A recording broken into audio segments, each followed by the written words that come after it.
अस्सलाम वालेकुम, कैसे हैं आप लोग। इमेजिन करें एक चीज़ जो दुनिया में हज़ारों सालों से बीमारी समझी जाती थी, उसको ना सिर्फ एक्सेप्ट कर लिया गया है बल्कि उसको आज सेलिब्रेट किया जाता है। बाकायदा स्कूलों में उसको पढ़ाया जाता है। ये इतना बड़ा शिफ्ट कैसे आया? बिलियन डॉलर इंडस्ट्रीज जो है इस कॉज के लिए क्यों इतना हैवीली इन्वेस्ट कर रही हैं? आज की इस वीडियो में हम जानेंगे LGBTQ की मूवमेंट्स का सफ़र, उनकी ग्लोबल अहमियत और उनके गहरे असरात हमारी सोसाइटी पे, ह्यूमैनिटी के लिए और रिलीजन के हवाले से, और क्यों दुनिया के तमाम मज़ाहिब में ही LGBTQ को हराम करार दिया हुआ है और किसी मज़हब में इजाज़त नहीं है LGBTQ का हिस्सा बनने की। ये सिर्फ एक कहानी नहीं बल्कि एक ऐसी हकीकत है जिसको समझना बहुत ज़रूरी है। तो आज की वीडियो का आगाज़ करते हैं। जैसा कि मैंने पहले बताया कि LGBTQ को, होमोसेक्सुअलिटी को हमेशा से बीमारी समझा जाता था, लेकिन 1970 में अमेरिकन साइकेट्रिक एसोसिएशन ने इसको मेंटल इलनेस की कैटेगरी से निकाल दिया। इसको मेंटल इलनेस करार देने से इनकार कर दिया। इसके अलावा दुनिया भर के तमाम ही ममालिक में होमोसेक्सुअलिटी को क्राइम समझा जाता था, लेकिन 2003 में बाकायदा अमेरिका में इसके लॉ को चेंज कर दिया गया और इसको क्राइम की कैटेगरी से निकाल दिया गया। मतलब होमोसेक्सुअलिटी को कबूल कर लिया गया कि होमोसेक्सुअल जो लोग हैं वो मुजरिम नहीं है। और उसके बाद 2015 में बाकायदा सेम जेंडर मैरिजेस को अलाउ कर दिया गया अमेरिका में। और उसी के साथ साथ UN ने तकरीबन दुनिया के बहुत सारे ममालिक में ये फोर्स किया कि इसको जो है ना अलाउ कर दिया जाए। इसीलिए सेम जेंडर मैरिजेस अब दुनिया भर के कई ममालिक में जो है ना अलाउ कर दी गई है। ना सिर्फ ये बल्कि 30 से ज़्यादा जो है ना वेस्टर्न कंट्रीज हैं जहाँ पर जो है ना होमोसेक्सुअलिटी और LGBTQ के हवाले से स्कूलों में पढ़ाया जाता है। ना सिर्फ स्कूलों में पढ़ाया जाता है बल्कि जो थेरेपीज LGBTQ के अगेंस्ट में बनाई गई थी, मुख्तलिफ साइकेट्रिस्ट की तरफ से ऐसी थेरेपीज इंट्रोड्यूस कराई गई थी कि अगर कुछ लोगों में, बच्चों में या बड़ों में LGBTQ के हवाले से जो है ना बहुत इंक्लाइन पाया जाता है तो उनको थेरेपीज के ज़रिए से सही किया जा सकता है। थेरेपीज के ज़रिए से उनके अंदर जो LGBTQ के हवाले से जो रसीम मौजूद हैं या उनके हवाले से जो इंक्लाइन मौजूद पाया जाता है उसको ख़त्म किया जा सकता है और उनको वापस जो है ना एक नॉर्मल ज़िंदगी गुजारने पर आमादा किया जा सकता है। ऐसी तमाम थेरेपीज़ को बैन कर दिया गया। उन ममालिक ने, जिन ममालिक में बाकायदा स्कूलों में LGBTQ के हवाले से अवेयरनेस क्रिएट की जा रही है, बच्चों को जो है ना LGBTQ पढ़ाया जा रहा है, ना सिर्फ पढ़ाया जा रहा है बल्कि उनको इस चीज़ की इजाज़त दी गई है कि वो 18 साल की उम्र में आने के बाद अपना जेंडर डिसाइड कर सकते हैं कि आया वो अब लड़के हैं या लड़की बनना चाहते हैं, लड़की हैं तो लड़के बनना चाहते हैं, कोई भी जेंडर वो अपने लिए चूज़ कर सकते हैं 18 साल की उम्र के बाद। ऐसे बच्चों को बाकायदा किसी भी किस्म की थेरेपी देने से ही बैन कर दिया गया। अगर पेरेंट्स ये चाहते हैं कि जो स्कूलों में LGBTQ के हवाले से अवेयरनेस दी जा रही है उनके बच्चों को, वालिदैन चाहें कि अगर वो अपने बच्चों को उनसे दूर करना चाहें और उनको जो है ना कोई थेरेपी दिलाना चाहें तो ऐसी किसी भी थेरेपी दिलाने से उनको मना कर दिया गया। ना सिर्फ मना कर दिया गया बल्कि इसको जुर्म करार दे दिया गया। अगर इस तरह कोई भी वालिदैन जो है ना इस किस्म की किसी भी एक्टिविटी में पाए जाते हैं उनको बाकायदा सजा दी जाती है। इसके अलावा सिर्फ 2015 के बाद जब सेम सेक्स मैरिजेस को अलाउ किया गया, 2016 से लेकर 2019 तक 48,000 लोगों ने अपनी जो है ना सर्जरीज कराई है, अपने आप को कन्वर्ट करवाया है मुख्तलिफ जेंडर्स में। वो क्या फैक्टर्स हैं जो इस शिफ्ट को ड्राइव कर रहे हैं? वो कौन सी वजूहत है जिनकी बिना पे इतना बड़ा कल्चरल शिफ्ट जो है ना हमें देखने को मिल रहा है? आइए तफसील से समझते हैं। दोस्तों, इस बात का जवाब जानने से पहले कि इतनी बड़ी कल्चरल शिफ्ट आई कैसे, वो कौन सी इंडस्ट्रीज हैं जो LGBTQ की अवेयरनेस के हवाले से बिलियन ऑफ डॉलर जो है ना खर्च कर रही है, ये जानने से पहले ये जानना बहुत ज़रूरी है कि LGBTQ एक्चुअल में दुनिया में आया कहाँ से, होमोसेक्सुअलिटी की शुरुआत जो है ना वो एक्चुअल में कहाँ से हुई है। दोस्तों, 20वीं सदी के आगाज़ से पहले दुनिया भर में कहीं पर भी होमोसेक्सुअलिटी का कोई नाम मौजूद नहीं था। बहुत चंद तारीफ के ऐसे किरदार मिलते हैं, बहुत कहीं चुनिंदा कुछ इक्का दुक्का बंदों में जो है ना ऐसे कुछ जरासीम पाए जाते थे, होमोसेक्सुअलिटी के हवाले से उसके शौक पाए जाते थे और उनको हमेशा सोसाइटी में बुरी निगाह से देखा जाता था, उनके इस अमल को हमेशा मुस्तरद कर दिया जाता था। लेकिन फिर ऐसा क्या हुआ जिसकी वजह से होमोसेक्सुअलिटी ने जो है ना अपने पंजे गाड़े हमारी सोसाइटी में और इतनी बड़ी तादाद में लोग जो है ना होमोसेक्सुअल हो गए? उसकी वजह बनी वर्ल्ड वॉर्स। जी हाँ दोस्तों, वही वर्ल्ड वॉर्स जिन्होंने इस पूरी दुनिया को तब्दील करके रख दिया, वही वजह बनी होमोसेक्सुअलिटी की भी। वर्ल्ड वॉर 1 जो कि तकरीबन 4.5 साल तक चली, जिसमें तकरीबन 6.5 से 7 करोड़ जो है ना फौजियों ने हिस्सा लिया। जो फौजी भी एक बार अपने घर से निकला था उस जंग का हिस्सा बनने के लिए, वो 4.5 साल तक वापस अपने घर लौट नहीं सका। इसी तवील दूरी की वजह से सेम सेक्स रिलेशनशिप देखने को मिले फौजियों की आपस में, एक दूसरे के साथ भी, और उनके घर की खवातीन जो अपने पीछे वो छोड़ गए थे उन खवातीन के भी आपस में लेस्बियन रिलेशनशिप देखने को मिली। इसीलिए पहली बार उस वर्ल्ड वॉर के बाद पहली बार फिल्मों में और किताबों में भी जो है ना होमोसेक्सुअलिटी का जिक्र होने लगा। 1919 में पहली बार बनाई गई जर्मन फिल्म में बाकायदा होमोसेक्सुअलिटी के हवाले से जिक्र है।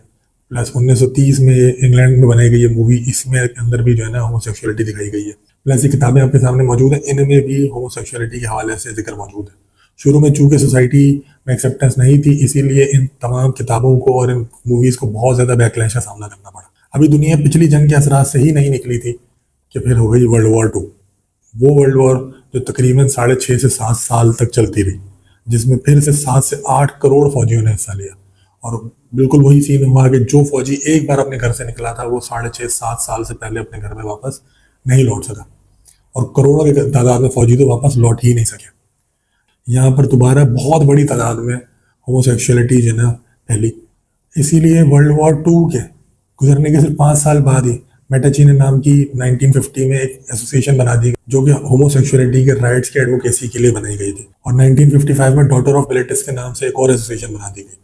मतलब वर्ल्ड वॉर 1 के बाद जहाँ सिर्फ एक दो फिल्मों में जो है ना जिक्र हुआ था होमोसेक्सुअलिटी का, लेकिन बैकलैश की वजह से और किसी प्रोड्यूसर ने हिम्मत नहीं की थी, वहीं पर वर्ल्ड वॉर 2 के ख़त्म होने के 5 साल बाद ही ऐसी एसोसिएशंस बन गई जो बाकायदा बनाई गई थी सिर्फ और सिर्फ होमोसेक्सुअल लोगों के ह्यूमन राइट्स की एडवोकेसी के लिए और उसकी सोशल अवेयरनेस क्रिएट करने के लिए। लेकिन अभी भी सोसाइटी में होमोसेक्सुअल लोगों को लेकर एक्सेप्टेंस नहीं थी। 1950 में और 1955 में ये एसोसिएशंस बनी, लेकिन दुनिया भर में अभी भी होमोसेक्सुअलिटी को क्राइम की नज़र में ही देखा जाता था। जैसा कि मैंने पहले इस वीडियो में बताया कि 2003 में जो है पहली बार अमेरिका में बाकायदा होमोसेक्सुअलिटी को इलीगल से लीगल करार दिया गया। पहली बार 2001 में नेदरलैंड वो वाहिद मुल्क था जिसने सेम सेक्स मैरिजेस को अलाउ किया था, और 1997 में उसको क्राइम की कैटेगरी से निकाला था। 1997 से पहले दुनिया के तमाम ममालिक में होमोसेक्सुअलिटी क्राइम ही देखी जाती थी।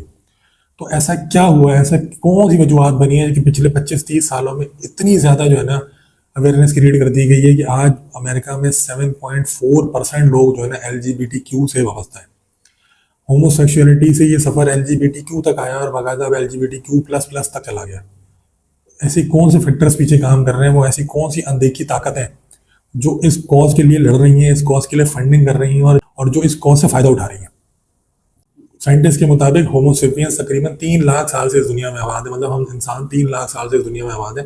3 लाख साल में जितने भी लोग दुनिया में आए और गए वो होमोसेक्सुअलिटी को अगर क्राइम मानते थे, तो आज के लोगों को ऐसी कौन सी वजह मिल गई है जिसकी वजह से ना सिर्फ उन्होंने उसको क्राइम की कैटेगरी से निकाल दिया, बल्कि उसको जो है ना सेम सेक्स मैरिजेस को अलाउ भी कर दिया है।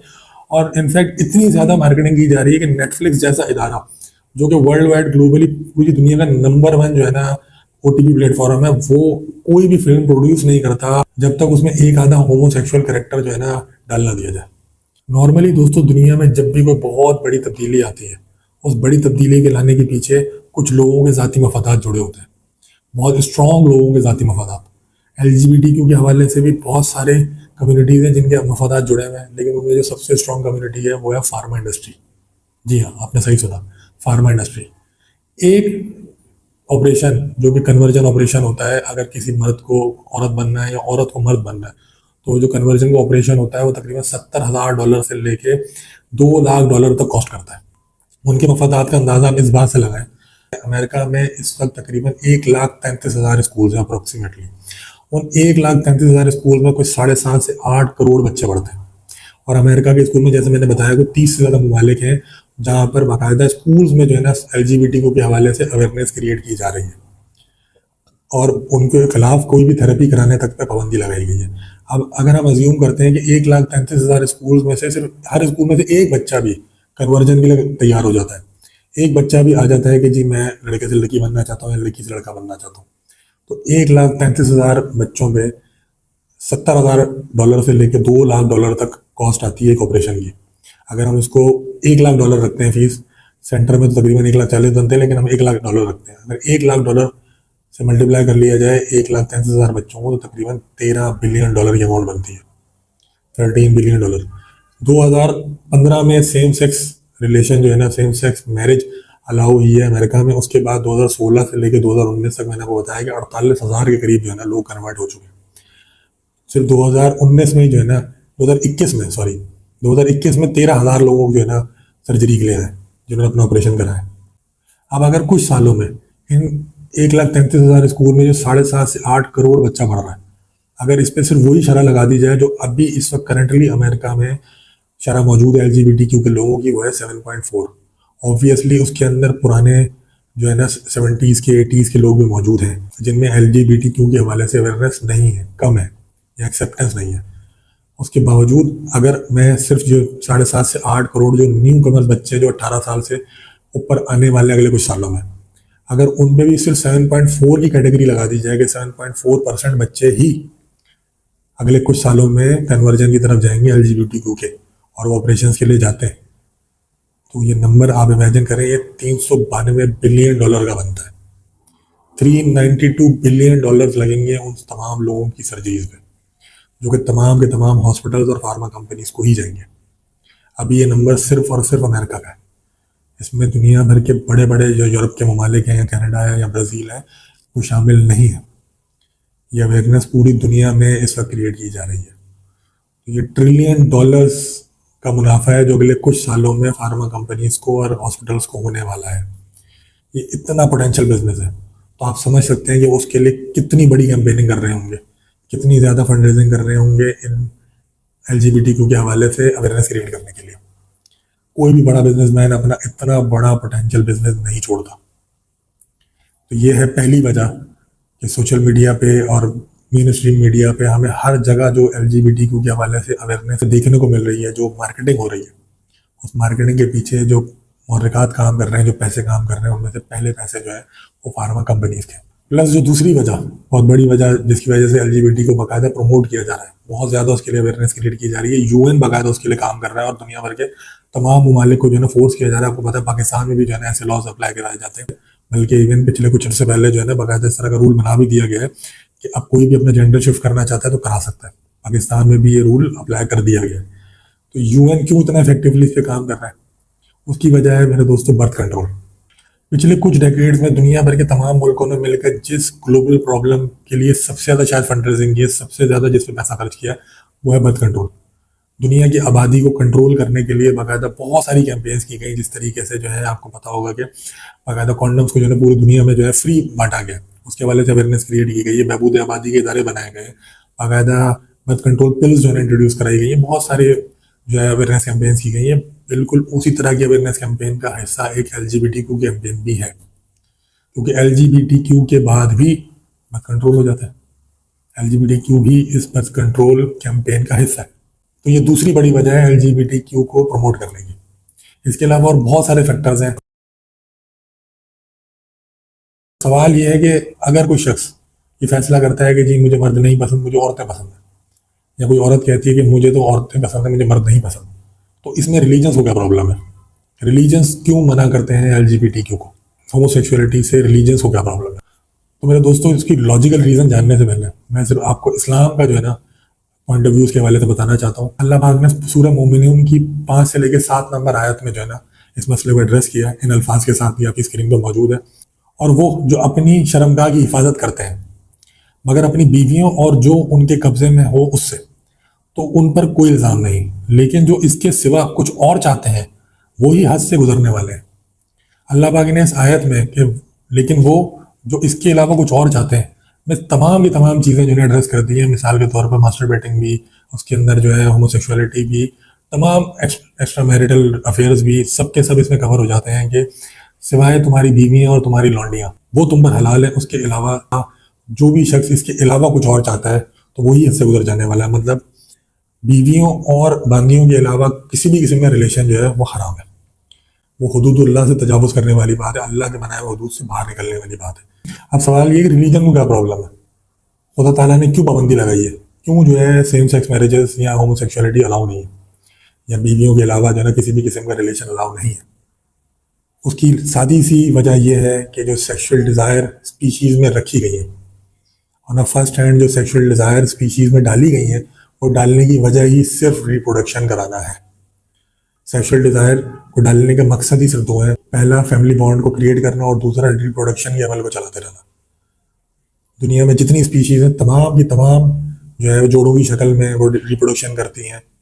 बिल्कुल इस तरीके से इंसानों में भी ये जो सेक्सुअल डिज़ायर है, इसको दुनिया का सबसे ज़्यादा पोटेंट, सबसे ज़्यादा स्ट्रॉन्ग जज्बा माना जाता है। लोग सेक्सुअल डिज़ायर्स के लिए अपनी पूरी पूरी जायदादें खर्च कर देते हैं। अपना औरतें जो है सेक्सुअल डिज़ायर्स के चक्कर में, अपनी मोहब्बत के चक्कर में जो है ना अपना कितना नुकसान कर जाती हैं, अपनी पूरी पूरी ज़िंदगियाँ बर्बाद कर जाती हैं। ये जज्बा इतना स्ट्रॉन्ग इंसानों में रखा ही इसलिए गया है कि जैसे भी हालात हो, कोई भी और जज्बा आपके इस जज्बे से ज़्यादा स्ट्रांग नहीं होना चाहिए। अगर कोई भी और जज्बा इस जज्बे से ज़्यादा स्ट्रांग हो जाएगा तो ये फैमिली बॉन्ड्स नहीं बनेंगे, जो कि इस वक्त हो भी रहा है। लिव इन रिलेशनशिप बनाए जा रहे हैं, अपने करियर के नाम पर जो है ना, एजुकेशन के नाम पर शादियों को लेट किया जा रहा है, इवन कि शादियाँ की ही नहीं जा रही। प्लस औरतें अपनी आज़ादी के नाम पे जो है शादियों को डिले कर रही हैं, डाइवोर्स ले रही हैं। ये सब कुछ पहले के इंसान भी कर सकते थे। पहले के इंसान भी मजबूरियों से, हालात से तंग आकर शादियां करने से अपने आप को रोक सकते थे। लेकिन ये सेक्सुअल डिजायर का जज्बा इतना स्ट्रांग रखा ही इसलिए गया है कि दुनिया के तमाम जज्बात इस पे गालिब आ जाए और रिप्रोडक्शन का अमल चलता रहे। जिन स्पीशीज का रिप्रोडक्शन का अमल स्लो हो जाता है या रुक जाता है, वो एक्सटिंक्ट हो जाती है इस दुनिया से। दुनिया में ऐसी बहुत सारी स्पीशीज हैं जो एक्सटिंक्ट हो चुकी हैं। आप अज्यूम करें कि इस वक्त 7.4% आबादी जो है ना अमेरिका की LGBTQ से वाबस्ता है।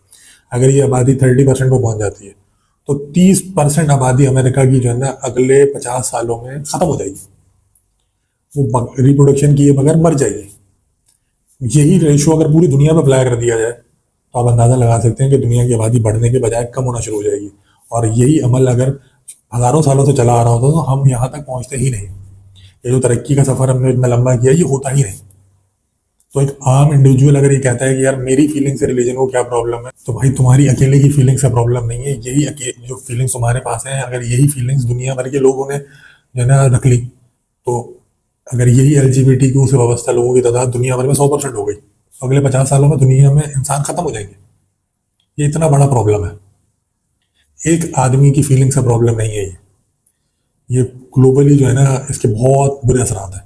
इसके असरात का अंदाज़ा आप इस बात से लगा सकते हैं कि जो बर्थ कंट्रोल की कैंपेन चल रही थी, उसके नतीजे में जापान जो है उसकी बर्थ कंट्रोल की शरह आ गई है 1.29% पे और जनूबी कोरिया की आ गई है 0.79% पे। जबकि ग्लोबली जो रिप्लेसमेंट रेट है वो 2.1 है। मतलब 2.1 चाइल्ड पर वुमेन जो है ना अगर पैदा होता रहेगा तो दुनिया में मरने वालों की तादाद और पैदा होने वालों की तादाद बराबर रहेगी। अब साउथ कोरिया में चूंकि ये 0.79 हो चुकी है, मतलब जो करंट वर्क फोर्स है वो बूढ़ी होती चली जा रही है और पीछे से जो है ना नई जवान वर्क फोर्स आ ही नहीं रही। इसके उनको कितने नेगेटिव जो है ना नुकसान उठाने पड़ेंगे उसका अंदाजा इस बात से लगा सकते हैं कि पिछले 10 सालों में जनूबी कोरिया ने $200 बिलियन स्पेंड किए हैं सिर्फ और सिर्फ अपने बर्थ रेशो को बढ़ाने के लिए, लेकिन उसका कोई फायदा नहीं हो रहा। उसकी वजह यह है कि जो पहले कैंपेन चलाई गई है पिछले 40 सालों से बर्थ कंट्रोल के हक में, वो इतनी ज़्यादा स्ट्रांग है, इतनी ज़्यादा इफेक्टिव हो चुकी है। जो वेस्ट के ममालिक है उनको इस वक्त जो है ना फिक्र लाग हुई है कि उनकी जो आबादी का तनासुब है वो गिर रहा है बजाय बढ़ने के। अब यहाँ पर सबसे अहम सवाल ये है कि सेम सेक्स मैरिजेस को अलाउ हुए तकरीबन 25 से 30 साल हो चुके हैं। ट्रांसजेंडर एक्ट्स जो दुनिया भर में लाए गए हैं उनको भी आए हुए तकरीबन 30-35 साल गुजर चुके हैं। जितने भी जेंडर ऑपरेशन इस वक्त पूरी दुनिया में हो चुके हैं, क्या उनके बाद कोई ऐसे मामला भी सामने आए हैं, कोई ऐसे वाकयात भी रुनुमा हुए हैं जिसके बाद इंसानियत ना सिर्फ हैरान हो गई हो बल्कि परेशान हो चुकी हो और ये सोचने पर मजबूर हो गई हो कि क्या ये ट्रांसजेंडर एक्ट्स जो दुनिया भर में राइज किए गए ये वाकई सही भी हैं या इन पर दोबारा से नजरसानी करने की जरूरत है। दोस्तों, इस तरह के हैरान कर देने वाले बहुत सारे वाकयात पिछले 10-15 सालों में रुनुमा हुए हैं। उनमें से कुछ वाकयात मैं आपके सामने रखता हूं तो आपको इस मसले की संजीदगी का अंदाजा हो जाएगा। उन मामलात में से एक मामला जो 2017 में रुनुमा हुआ, जब लॉरल हुबर्ड नामी एक न्यूजीलैंड की ट्रांसजेंडर वुमेन ने वुमेन ओलंपिक्स में वेट लिफ्टर कैटेगरी में हिस्सा लिया। वो लॉरल हुबर्ड जो पहले आदमी थे, बायोलॉजिकल मर्द पैदा हुए थे और मर्दों की वेट लिफ्टिंग के मुकाबलों में हिस्सा लेते रहते थे और मर्दों के मुकाबलों में जूनियर कैटेगरी में तो कुछ उन्होंने मेडल जीते, लेकिन सीनियर कैटेगरी में उन्होंने कोई मेडल नहीं जीता था। उन्होंने 2017 में वुमेन कैटेगरी में जो है ओलंपिक्स में हिस्सा ले लिया। उनके इस इकदाम के हवाले से उनकी साथी जो खिलाड़ी हैं वो क्या कहती हैं, उनकी क्या राय है, आपके सामने मौजूद है। इसी तरह का एक वाकया 2019 में रोनुमा हुआ जब एक और ट्रांसजेंडर सीसी टिफलर नामी खातून ने, जो कि पहले मर्द थी बायोलॉजिकली, बाद में जो है ना उन्होंने अपना ऑपरेशन करा के औरत बन गई और औरतों के मुकाबले में हिस्सा लिया और 400 मीटर की रेस में जो है ना मेडल हासिल कर लिया। वहां पर भी ये सवाल उठे। इस तरह के बहुत सारे वाकयात पिछले 10-15 सालों में जो है ना हो चुके हैं जिसके अंदर मर्द खिलाड़ियों ने बाकायदा अपना जेंडर तब्दील कराया और औरतों के मुकाबले में हिस्सा ले लिया। अभी हाल ही में ओलंपिक के मुकाबलों में से जो है ना एक ट्रांसजेंडर वुमेन को बैन किया गया है कि वो स्विमिंग के मुकाबलों में हिस्सा नहीं ले सकती औरतों की कैटेगरी में। इसके अलावा जो दूसरे पेचीदा मामला देखने को मिले वो मिले शेल्टर्स होम में, जहाँ पर ऐसी औरतें जिनका अपना घर बार नहीं है उनको पनाह दी जाती है, उनकी रिहाइश का बंदोबस्त किया जाता है। वहां पर भी ऐसी ट्रांसजेंडर वुमेन को जो है ना जगह दी गई और उन ट्रांसजेंडर वुमेन्स की तरफ से जो है ना बाकायदा असॉल्ट की और रेप के जो है ना केसेस देखने को मिले, जहाँ पर उनकी साथी औरतों ने बाकायदा कंप्लेन की, उनके खिलाफ जो है ना केसेस दर्ज कराए कि ये ट्रांसजेंडर वो औरतें जो कि पहले बायोलॉजिकली मर्द थी, जिनके मर्दाना पार्ट्स आज भी मौजूद हैं और आज भी पूरी तरह फाल है, उनकी तरफ से सेक्सुअली असॉल्ट करने की जो है ना केसेस दर्ज कराए गए हैं। इस तरह के बहुत सारे केसेस पीछे रोनुमा हुए हैं, कुछ आपके सामने स्क्रीन पर मौजूद है। इसी तरह का एक केस 2017 में रोनुमा हुआ जिसने यूके की गवर्नमेंट को परेशान कर दिया। हुआ कुछ यूं कि एक ट्रांसजेंडर वुमेन जो कि पहले मर्द थी और जिस पर रेप के केसेस चल रहे थे, अब वो ऑपरेशन कराने के बाद वुमेन तो बन चुकी है, लेकिन वो ऑलरेडी कन्विक्टेड रेपिस्ट थी जब तक वो मर्द थी। तो अब क्या उसको औरतों के साथ औरतों की जेल में रखा जाए? इन मसाइल की एक लंबी लिस्ट है जो पिछली 2 दहाइयों में हमने देखी है दुनिया भर में, जिसकी वजह से दुनिया ये सोचने पे मजबूर हो गई है कि क्या मर्द और औरत के अलावा कोई और जेंडर कबूल किया जाना चाहिए या नहीं।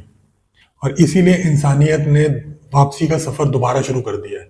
और इस सफर की शुरुआत हाल ही में डोनाल्ड ट्रंप ने की है अमेरिका से, जब वो दूसरी बार अमेरिका के प्रेसिडेंट जो है इलेक्ट हुए हैं। जिस दिन उन्होंने प्रेसिडेंट की सीट संभाली है, उन्होंने एक एग्जीक्यूटिव ऑर्डर पे साइन किया है जिसके अंदर उन्होंने ये पाबंदी लगा दी है कि अमेरिका अब मर्द और औरत के अलावा किसी और जेंडर को रिकॉग्नाइज नहीं करेगा। As of today, it will henceforth be the official policy of the United States government that there are only 2 genders, male and female. और उसकी वजह भी उन्होंने यही मसाइल बताए हैं जो मसाइल पिछले 1 दहाई में अमेरिका को देखने पड़े ट्रांसजेंडर एक्ट्स की वजह से। Do you personally dislike homosexuals? Of course, they are disgusting. What sort of people are they? I never knew what they were doing. I've been told recently that what they do is terrible, disgusting. But I was ready to ignore that if there was proof that that's how he is born, abnormal. But now the proof is not there. तो दोस्तों, अगर आपके अंदर या आपकी किसी बच्चों के अंदर इस तरह की कोई बीमारी पाई जाती है, इस तरह का कोई जो है ना इंक्लाइन पाया जाता है LGBTQ की तरफ, तो बजाय उसको बढ़ावा देने के इसके इलाज की तरफ जाएं, क्योंकि इसका इलाज मौजूद है। दुनिया में ऐसी बहुत सारी थेरेपीज मौजूद हैं जिसके ज़रिए से इनका इलाज कराया जा सकता है। ये एक बीमारी थी, कुछ बिलियनियर्स के बोल देने की वजह से अमेरिकन साइकेट्रिक एसोसिएशन ने इसको बीमारी की कैटेगरी से ज़रूर निकाल दिया, लेकिन उनके इस इक़दाम की वजह से ये हकीकत बहरहाल नहीं झुटलाई जा सकती कि ये एक बीमारी है, ये एक नफ्सियाती मसला है, और जिसको भी ये नफ्सियाती मसला है उसको इसका इलाज कराना चाहिए, ना कि इसको जो है ना बढ़ावा देना चाहिए। आपके वीडियो देखने का बहुत बहुत शुक्रिया। अल्लाह हाफ़िज़।